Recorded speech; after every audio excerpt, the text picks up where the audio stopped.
수능 그거 잘 보는 법에 대해서 다시 한번 강조하겠습니다. 이게 2024, 2025 이전에 수능 잘 보는 법하고 2024, 2025 올해가 이제 2026 잘 보는 방법이 완전히 바뀌었어요. 그거를 여러분들이 숙지를 해주셔야 될 것 같아요. 기존에는 그 수능 특강 연계가 거의 잘 되는 동 마는 동 했었고 어디서 나올지를 모르는 상황이 되게 많았는데 2023년도에 교육부 장관이 발표한 이래로 평가원에서 아주 민첩하게 움직였어요. 그래서 비문학 지문 앞에 제일 처음에 나오는 독서 이외에 3개는 수능 특강에서 그대로 나오더라는 거예요. 그러면 수능 특강은 이제 내신 교재처럼 돼버렸다는 거죠. 내신 교재. 그래서 여러분들이 내가 수능 특강을 수능 때까지 8월 말까지 1회독을 할 거고요. 11월 수능 때까지 2회독을 할 거예요. 이때는 수능 완성이 적당히 포함이 될 텐데 나오게 되면 그 사이에 여러분들은 스스로 5회독을 해주시면 좋겠어요. 5회독. 수능 특강에는 설명이 많이 필요한 지문과 배경 지식까지 많이 필요한 지문과 그렇지 않은 지문으로 나뉘어 있기 때문에 모든 지문을 같은 정도의 시간을 할애해서 설명을 하지는 않을 거예요.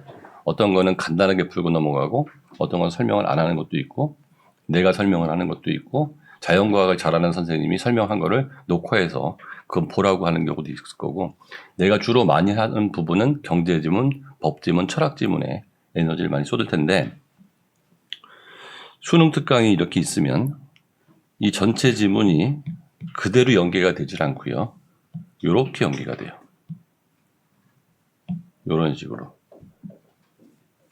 그러니까 이 어느 부분이 어떻게 연계될지 모르기 때문에 요거만 공부하는 게 아니고 이렇게 추가로 공부를 해 주셔서 어디에서 나오더라도 일단 지문의 익숙함이 나한테 존재를 하고 대략적인 결론을 안 상태에서 문제를 풀면은 속도하고 정확성에서 30% 이상 빨라질 텐데 항상 경제 지문이나 철학 지문이 어렵게 나오면 1등급 커트라인이 80점 초반으로 떨어졌습니다.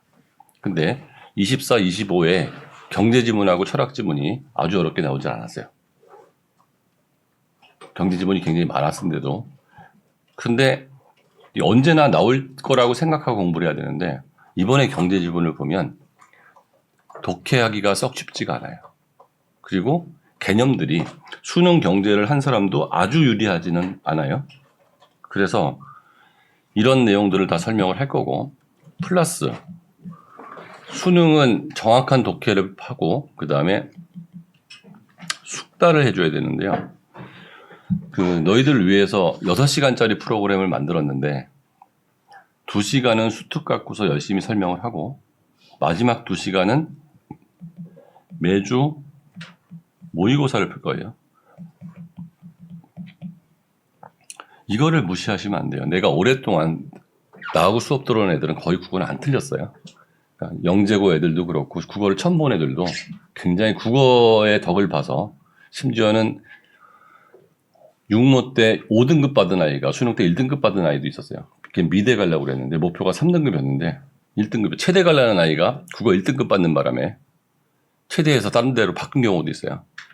숙제는 안 해도 좋은데 그러면 이날 모의고사를 하나씩 꼭 풀고 플러스 여러분들은 기출문제를 되게 많이 풀어야 되는데 이제는 고등학교 2학년 때까지는 굉장히 많은 양의 기출문제를 푸는 게 맞는데 고3 때는 어차피 수특에 있는 내용과 유사한 기출문제만 나오기 때문에 숙달해 주는 거는 전체 모의고사를 푸는 걸로 숙달해 주고 비문학에서는 오늘 같은 경우는 환율 같은 경우가 나오면 환해지가 나오면 환율 관련된 지금까지 출제됐던 비문학을 다시 출력을 해서 나눠줄 거란 말이에요.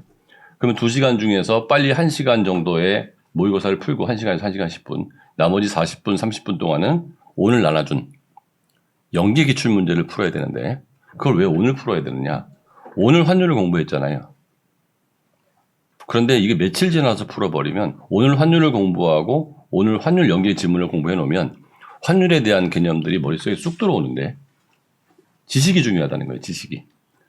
그 수능 특강에 나오는 문제를 푸는 것도 소중한데 수능 특강에 나오는 그 내용을 알고 있는 게 그래서 오해독을 하라는 이유가 풀었는데도 그 본문을 외운다는 마음으로 오해독을 해주면 그 제재가 수능에 나왔을 때 속도하고 정확성이 올라간다는 거죠. 이거 2023년 이전에는 이런 식으로 할 필요가 없었고 굉장히 많은 문제를 풀어야 되는데 그래서 6시간만 나오고 보내면 나머지 시간에는 탐구하고 수학을 열심히 해서 이 수업을 듣는 것만으로 내가 국어 성적 올려줄 거고 여기서 하는데 뭐 문학이든 뭐든 좀 잘 안 되는 부분이 있으면 내가 연계 문제 그런 것만 좀 시간 내서 풀고 일단 국어는 6시간을 풀리 사용했으면 좋겠다 이거지. 그러니까 설명을 듣는 것만으로 여러분들이 점수가 올라가는 게 내가 보기 4라고 보고요.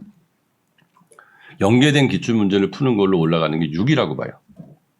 또 4 정도라고 보고 그 다음에 풀 기출문제를 풀어서 익숙해지는 걸로 2 정도의 실력이 올라간다고 보는 거예요. 무슨 말인지겠습니까? 설명으로 4, 연계 기출문제 푸는 걸로 4, 그 다음에 풀 기출문제 풀어서 익숙해짐으로 2. 그래서 완벽해지는 건데 어느 하나도 되게 소중하니까 만약에 여러분들이 공부를 이렇게 했는데 수능 때 이런 경제지문이 떴다. 근데 내가 좀 익숙하다. 여러분들이 이걸 국어 대학 가는 거예요. 그 당시에 국어 만점자가 28명일 때 수학 만점자가 3,000명이었거든요. 100대 1이었어요. 100대 1. 그러니까 수학 만점자는 뭐 거의 2,500명. 국어 만점자 28명. 그때 경제지문이 떴거든요. 근데 2년 연속 경제지문이 안 떴단 말이에요. 지금 3년 연속. 올해는 뜰 가능성이 있는데 만약에 이런 경제지문이 해석이 안 되면은 수능 전날까지 찝찝해요, 안 찝찝해요? 수특은 시험범위인데 이 중에 모르는 지문이 있다는 거예요. 아무리 풀어도. 걔는 찜찜한 상태의 수능을 보는 거고 설령 이게 안 뜬다 하더라도. 그래서 그런 식으로 공부를 하고 수업을 할 테니까 집중을 하기 바랄게요.